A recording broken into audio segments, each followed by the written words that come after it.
And I'm particularly excited to talk about Medtronic, but to turn to your question about elective procedures, the reality is that hospitals were overwhelmed by and large by COVID. And there's been an ongoing shortage of healthcare professionals able to manage those COVID patients, much less address elective procedures. And patients, frankly, have been afraid to go into COVID settings and even go visit their healthcare primary care physician to get referrals. So it's actually, there's been a marked slowdown in procedures, particularly like spine, hip, knee. People are just waiting until it's safe to come out and get those procedures. Do you think there will be a rapid snapback in demand, or could it take some time? And how does this all relate back to your call on the stock? Yeah, I absolutely think there's going to be a gradual but steady reacceleration over time. The staffing issues aren't going to go away overnight, and it's going to take time to get all these patients addressed. But the population's aging.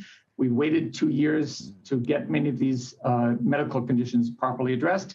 The backlog is there, and that's very positive.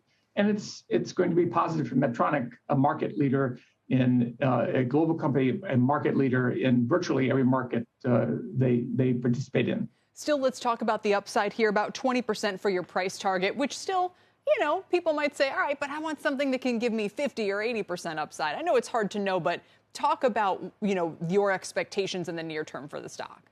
Yeah, I think that Medtronic is a solid total return story. It's dividend aristocrat, raised its dividend 44 years in a row.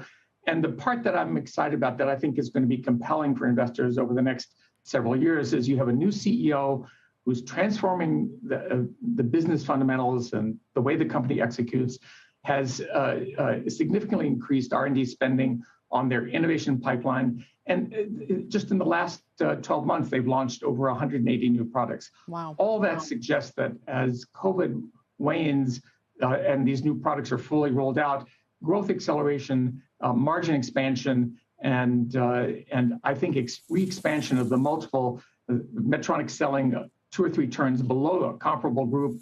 The stock has solid upside from here. Very interesting. You make a great case, Rick, and it's something to keep in mind as we watch all of these reopenings, which hopefully will continue to gather steam.